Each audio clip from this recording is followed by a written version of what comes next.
దేవుని పరిశుద్ధ నామానికి స్తోత్రాలు. ఈ రోజున ఇర్మియా గ్రంథము 51వ అధ్యాయము. ఈ అధ్యాయములో 64 వచనాలున్నాయి.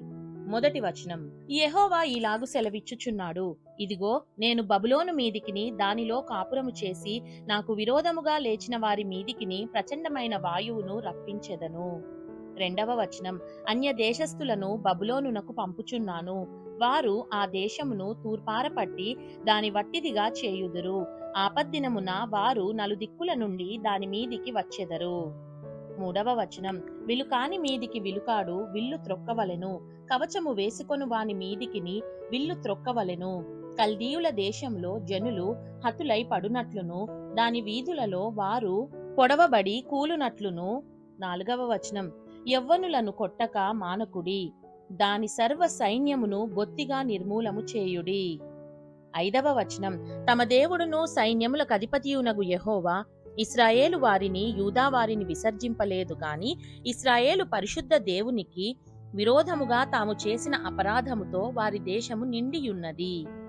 ఆరవ వచనం, మీరు దాని దోషములలో పడి నశింపకుండునట్లు బబులోనులో నుండి పారిపోవుడి, మీ ప్రాణములు రక్షించుకొనుడి.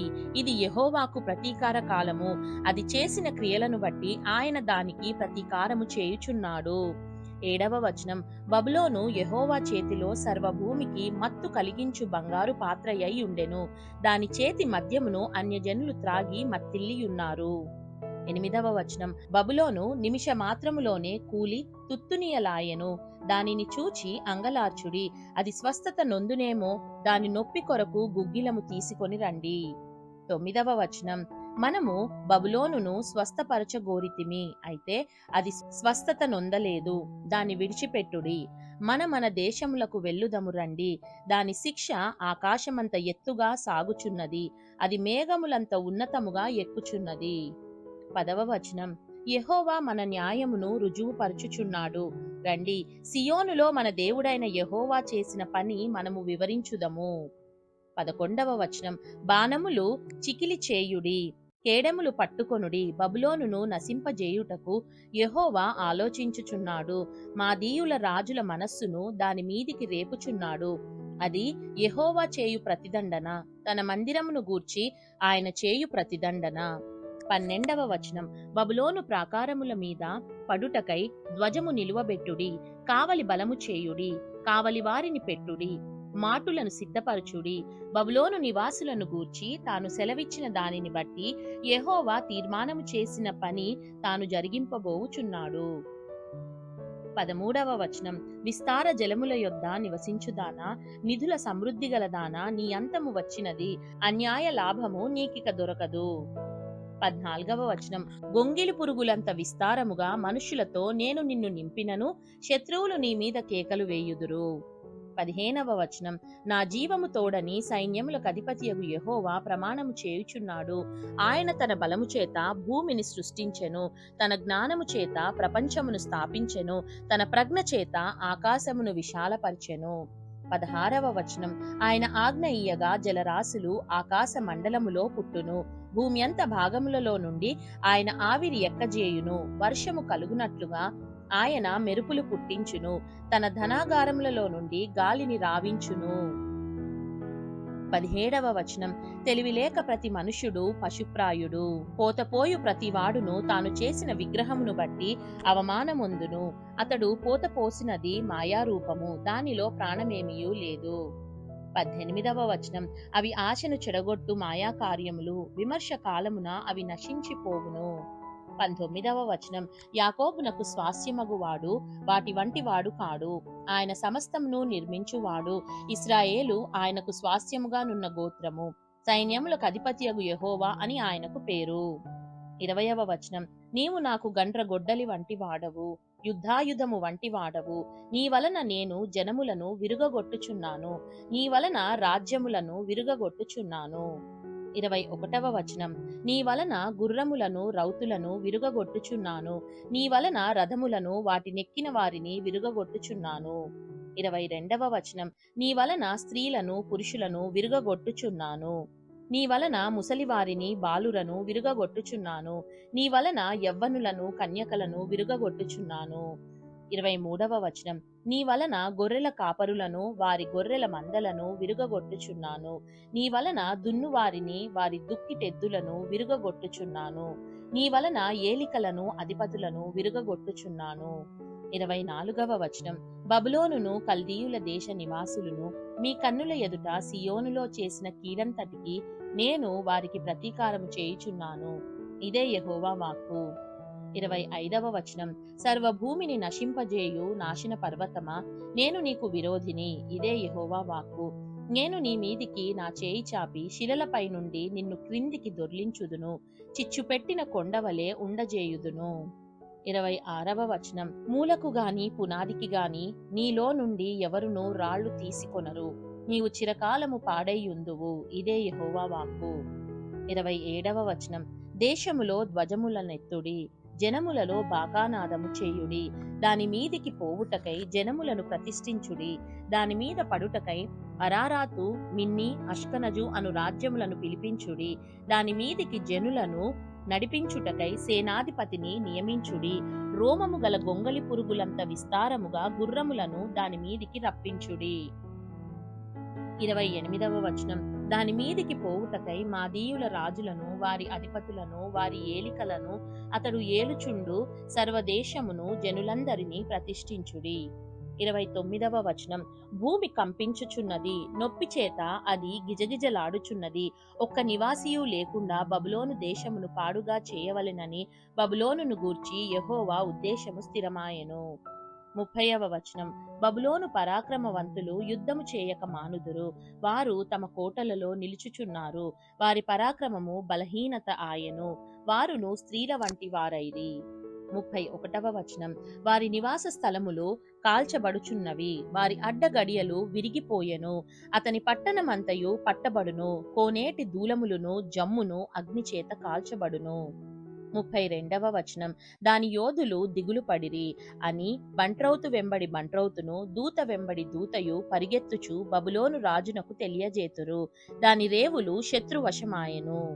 33వ వచనం, ఇశ్రాయేలు దేవుడును సైన్యములకు అధిపతియునగు యెహోవా ఈలాగు సెలవిచ్చుచున్నాడు, బబులోను పురము చదరము చేయబడిన కళ్ళము వలె ఆయెను, ఇంక కొంతసేపటికి దానికి కోతకాలము వచ్చును. 34వ వచనం, బబులోను రాజైన నెబుకద్నెజరు మమ్మును మింగివేసెను, మమ్మును నుగ్గు చేసెను, మమ్మును వట్టి కుండవలే ఉంచియున్నాడు, భుజంగము మింగునట్లు మమ్మును మింగెను, మా శ్రేష్ఠ పదార్థములతో తన పొట్ట నింపుకొని మమ్మును పారవేసి ఉన్నాడు. 35వ వచనం, నాకును నా దేహమునకును చేయబడిన హింస బబులోను మీదికి ప్రతీకార రూపముగా దిగునుగాక అని సియోను నివాసి అనుకొనును, నా ఉసురు కల్దీయ దేశ నివాసులకు తగులునుగాక అని యెరూషలేము అనుకొనును. 36వ వచనం, యెహోవా ఇలాగు సెలవిచ్చుచున్నాడు, ఆలకించుము, నీ వ్యాజ్యమును నేను జరిగించుదును, నీ నిమిత్తము నేనే పగ తీర్చుకొందును, దాని సముద్రమును నేనుండకట్టుదును, దాని ఊటను ఇంకిపోజేయుదును. 37వ వచనం, బబులోను నిర్జనమై కసువు దిబ్బలుగా ఉండును, నక్కలకు నివాస స్థలమగును, అది పాడై ఎగతాళికి కారణముగా ఉండును. 38వ వచనం, వారు కూడి సింహముల వలె బొబ్బరింతురు, సింహముల పిల్లల వలె గుర్రు పెట్టుదురు. 39వ వచనం, వారు సంతోషించి మేలు కనుక చిరకాల నిద్ర నొందునట్లు వారు దప్పిగొనగా వారికి మద్యమునిచ్చి వారిని మత్తిల్ల చేసెదను. ఇదే యెహోవా వాక్కు. 40వ వచనం, గొర్రె పిల్లలు వదకు పోవునట్లును మేకపోతులను పొట్టేళ్లును వదకు పోవునట్లును వారిని వదకు రప్పించెదను. 41వ వచనం, శేషకు పట్టబడెను, జగత్ ప్రసిద్ధమైన పట్టణము పట్టబడెను, బబులోను జనములకు విస్మయాస్పదమాయెను. 42వ వచనం, సముద్రము బబులోను మీదికి వచ్చెను, ఆమె దాని తరంగముల ధ్వనితో నిండుకొనెను. 43వ వచనం, దాని పట్టణములు పాడుగాను ఎండిన భూమిగాను అరణ్యముగాను నిర్మానుష్యమైన భూమిగాను ఉండెను, ఏ నరుడును దాని మీదుగా ప్రయాణము చేయడు. 44వ వచనం, బబులోనులోనే బేలును శిక్షించుచున్నాను, వాడు మింగిన దానిని వాని నోట నుండి కక్కించుచున్నాను, ఇక మీదట జనములు వాని యొద్దకు సమూహములుగా కూడిరావు, బబులోను ప్రాకారము కూలును. 45వ వచనం, నా జనులారా, మీరు దానిలో నుండి బయటికి వెళ్ళుడి, యెహోవా కోపాగ్ని నుండి తప్పించుకొనుడి, మీ ప్రాణములను రక్షించుకొనుడి. 46వ వచనం, ఏటేటా వదంతి పుట్టుచూ వచ్చును, దేశములో బలాత్కారము జరుగుచున్నది, ఏలిక మీద ఏలిక లేచుచున్నాడు, దేశములో వినబడు వదంతికి భయపడకుడి, మీ హృదయములలో దిగులు పుట్టనీయకుడి. 47వ వచనం, రాబోవు దినములలో నేను బబులోను యొక్క చెక్కిన విగ్రహములను శిక్షింతును, దాని దేశమంతయు అవమానము నొందును, జనులు హతులై దాని మధ్యను కూలెదరు. 48వ వచనం, దానిని పాడు చేయువారు ఉత్తర దిక్కు నుండి దాని యొద్దకు వచ్చుచున్నారని ఆకాశమును భూమియు వాటిలోని సమస్తమును బబులోను గతిని గూర్చి సంతోషించును, ఇదే యెహోవా వాక్కు. 49వ వచనం, బబులోను ఇశ్రాయేలులో హతులైన వారిని కూలజేసినట్లు సర్వభూమిలో బబులోను నిమిత్తము హతులైన వారు కూలుదురు. 50వ వచనం, ఖడ్గమును తప్పించుకొనిన వారలారా, ఆలస్యము చేయక వెళ్ళుడి, దూరము నుండి మీరు యెహోవాకు జ్ఞాపకము చేసుకొనుడి, యెరూషలేము మీ జ్ఞాపకమునకు రానీయుడి. 51వ వచనం, మేము దూషణ వాక్యము విని సిగ్గుపడి ఉన్నాము, అన్యులు యెహోవా మందిరపు పరిశుద్ధ స్థలములలోనికి వచ్చి ఉన్నారు, మా ముఖములు తెల్లబోవుచున్నవి. 52వ వచనం, ఇదే యెహోవా వాక్కు, రాబోవు దినములలో నేను బబులోను యొక్క విగ్రహములను శిక్షింతును, ఆమె దేశమందంతటను గాయపరచబడిన వారు మూల్గుదురు. 53వ వచనం, బబులోను తన బలమైన ఉన్నత స్థలములను దుర్గములుగా చేసుకొని ఆకాశమునకు ఎక్కినను పాడుచేయువారు నా యొద్ద నుండి వచ్చి దాని మీద పడుదురు, ఇదే యెహోవా వాక్కు. 54వ వచనం, ఆలకించుడి, బబులోనులో నుండి రోదన ధ్వని వినబడుచున్నది, కల్దీయుల దేశములో మహా నాశన ధ్వని వినబడుచున్నది. 55వ వచనం, యెహోవా బబులోనును పాడు చేయుచున్నాడు, దాని మహాఘోషను అణచివేయుచున్నాడు, వారి తరంగములు ప్రవాహ జలముల వలె ఘోషించుచున్నవి, వారి ఆర్భాటము వినబడుచున్నది. 56వ వచనం, బబులోను మీదికి పాడు చేయువాడు వచ్చుచున్నాడు, దాని బలాఢ్యులు పట్టబడి ఉన్నారు, వారి విండ్లు విరిగిపోయినవి, యెహోవా ప్రతీకారము చేయు దేవుడు గనుక నిశ్చయముగా ఆయన క్రియకు ప్రతిక్రియ చేయును. 57వ వచనం, దాని అధిపతులను, జ్ఞానులను, అధికారులను, సంస్థానాధిపతులను, బలాఢ్యులను మత్తిల్ల చేసెదను, వారు చిరకాల నిద్ర నొంది మేలు కొనకపోదురు, ఇదే రాజువాక్కు, సైన్యములకు అధిపతియగు యెహోవా అని ఆయనకు పేరు.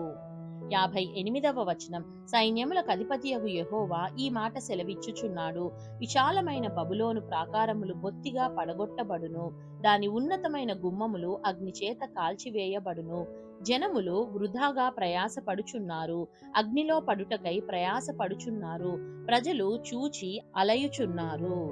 59వ వచనం, సిద్కియా ఏలుబడియందు 4వ సంవత్సరమున సెరాయా దండు భోజన సామాగ్రికి అధికారి అయి ఉండి సిద్కియాతో కూడా బబులోనునకు వెళ్ళినప్పుడు నెరియా కుమారుడును మహసేయా మనుమడుడైన ఆ సెరాయాకు ఇర్మియా ఆజ్ఞాపించిన మాట. 60వ వచనం, ఇర్మియా బబులోను మీదికి వచ్చు అపాయములన్నిటినీ అనగా బబులోనును గూర్చి వ్రాయబడిన ఈ మాటలన్నిటినీ గ్రంథములో వ్రాసెను.